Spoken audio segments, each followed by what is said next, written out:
വളരെ പ്രധാനപ്പെട്ട വാർത്തകളായിട്ടാണ് ഇന്ന് ചൂടോടെ ലോകം ചർച്ച ചെയ്യപ്പെട്ടത്. അതിൽ പ്രധാനപ്പെട്ട വാർത്ത എന്ന് പറയുന്നത് അമേരിക്ക അതുപോലെ തന്നെ ഇസ്രായേൽ ബന്ധം വളരെ രൂക്ഷമാകുന്നു എന്നൊക്കെ പറഞ്ഞ് പ്രചരണം നടത്തിയത്. പക്ഷേ അമേരിക്കയും ഇസ്രായേലും ഉറ്റ ചങ്ങാതിമാരാണെന്നുള്ളത് ആ പറയുന്ന ആളുകൾക്ക് മനസ്സിലായിട്ടില്ല എന്ന് തോന്നുന്നു. പ്രത്യേകിച്ച് ഇന്ന് പറയാനുള്ള വാർത്തയിൽ ഏറ്റവും ഇടം പിടിച്ചിട്ടുള്ളത് അമേരിക്കയും ഇസ്രായേലും കൂടി ഒരുമിച്ചിരുന്ന് ചർച്ച ചെയ്ത് ഏറ്റവും പ്രധാനപ്പെട്ടത് അടുത്ത വർഷം ഫെബ്രുവരി മാസം വരുമ്പോൾ ഇറാനെതിരായിട്ടുള്ള വലിയ രൂപത്തിലുള്ള യുദ്ധമുന്നേറ്റം നടത്താൻ വേണ്ടി രണ്ടുപേരും കൂടി തീരുമാനിച്ചതിൻ്റെ ഫോട്ടോ സഹിതം വരികയാണ്.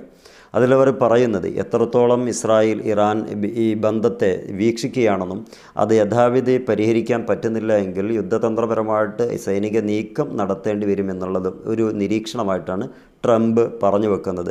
ഇത് റിപ്പോർട്ട് ചെയ്തിരിക്കുന്നത് ഇസ്രായേലിൻ്റെ പത്രം തന്നെയാണ്.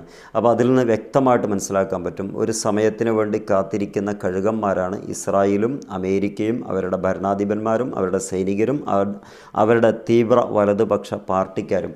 കാരണം ഇറാനെ സംബന്ധിച്ചിടത്തോളം അവരുടെ സ്വതന്ത്രമായിട്ടുള്ള വിഹരത്തിന് വേണ്ടിയിട്ട് അല്ലെങ്കിൽ ആ രാഷ്ട്രത്തിൻ്റെ സ്വത്വത്തിന് വേണ്ടിയിട്ട് പോരാടുമ്പം ഇവിടെ ഒരുപാട് ലക്ഷ്യങ്ങൾക്ക് വേണ്ടിയിട്ട് അതും ഏതൊക്കെയോ പ്രൊപ്പഗണ്ടയുടെ ഭാഗമായി പ്രവർത്തിച്ച് വരുന്ന ഒരുപാട് കാര്യങ്ങൾക്ക് വേണ്ടിയിട്ട് കഥയിൽ ആട്ടം കാണുന്നു എന്ന് പറയുന്നത് പോലെ ഇറാനെ തകർത്താൽ മാത്രമേ ബാക്കിയുള്ള മിഡിൽ ഈസ്റ്റ് പിടിച്ചെടുക്കാൻ കഴിയുള്ളൂ.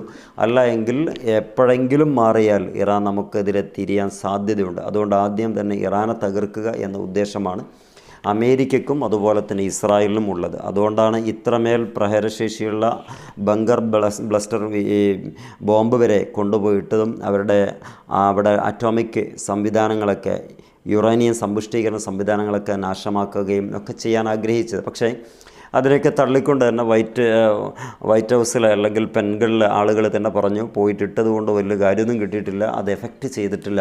അവിടെയാണ് ഇപ്പോഴുള്ള പുതിയ തന്ത്രപരമായിട്ടുള്ള നീക്കം നടന്നു വരുന്നത്. അതിൽ പ്രധാനമായി പറയുന്നത് ഇസ്രായേലും അമേരിക്കയും ഒരുമിച്ച് കൊണ്ട് അടുത്ത വർഷം ഫെബ്രുവരി മാസത്തിൽ ഇറാനെതിരെ പോരാടുന്നു മാത്രമല്ല ഇറാനെ തകർത്ത് തരിപ്പണമാക്കിയ ലോകം ആ രാജ്യം സ്വന്തം കരങ്ങളിലേക്ക് കൊണ്ടുവരും എന്നുള്ളതാണ്.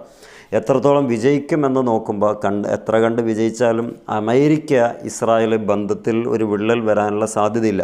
പക്ഷേ ഇറാൻ്റെ ഒരു പ്രഹരശേഷിയുള്ള മിസൈൽ ആക്രമണം അമേരിക്കയിലേക്ക് തൊടുത്തുവിടുകയാണെങ്കിൽ അല്ലെങ്കിൽ അമേരിക്കയുടെ പട്ടാള ക്യാമ്പുള്ള ഖത്തറിലേക്കോ അതല്ലെങ്കിൽ സൗദിയിലേക്കോ തൊടുത്തുവിടുകയാണെങ്കിൽ അതിനൊരു പ്രഹരം വളരെ കൃത്യമായി ടാർഗറ്റ് ഹിറ്റ് ചെയ്തുകൊണ്ട് ഇറാൻ ചെയ്താൽ അതോടുകൂടി ലോകക്രമം ഒന്ന് മാറാൻ സാധ്യതയുണ്ട് എന്നാണ് വിദഗ്ധരായിട്ടുള്ള യുദ്ധ വിചക്ഷണന്മാർ പറയുന്നത്. കാരണം അതിൽ പ്രധാനമായി പറയുന്നത് അമേരിക്കയുടെ തട്ടകം തൊട്ട് കളിച്ചാൽ അത് അമേരിക്ക ഏതറ്റം വരെ പോയിട്ടാണെങ്കിലും അതിനൊരു കാര്യമായ തിരിച്ചടി കൊടുക്കാൻ മുന്നിട്ടിറങ്ങുമെന്നുള്ളതാണ്. പക്ഷേ ഇസ്രായേലിനെ സംബന്ധിച്ചിടത്തോളം ഇസ്രായേലിന് ഇറാൻ്റെ ആ ഒരു വലിയ രൂപത്തിലുള്ള ഭരണഘടന താഴെ വീഴ്ത്തണമെന്നാണ്.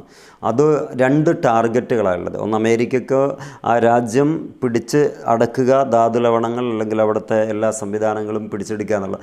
എന്നാൽ ഇസ്രായേലിൻ്റെതാകട്ടെ ഗ്രേറ്റ് ഇസ്രായേൽ ഏറ്റവും നന്നായി പ്രവർത്തിപ്പിക്കേണ്ട സമയമാണിപ്പോൾ. അതിനാകെയുള്ള തടസ്സം ഇറാനാണെന്നുള്ളതാണ്. കാരണം ഇസ്രായേലിൻ്റെ ഏറ്റവും വലിയ ബന്ധവൈരികയായിട്ട് തുടരുന്നത് ഇറാനാണ്. ആ ഇറാനെ ഒന്ന് ഒഴിവാക്കി കിട്ടിയാൽ എല്ലാ കാര്യങ്ങളും വളരെ പെട്ടെന്ന് നടപ്പിലാക്കാൻ സാധിക്കുമെന്നാണ് പറയുന്നത്. എന്താണെങ്കിലും ഇതുവരെ കണ്ട കളിയല്ല ഇനി കാണാൻ പോകുന്നത്. ഫെബ്രുവരിയിൽ കാത്തിരിക്കാം എന്ത് സംഭവിക്കും എന്നുള്ളത്.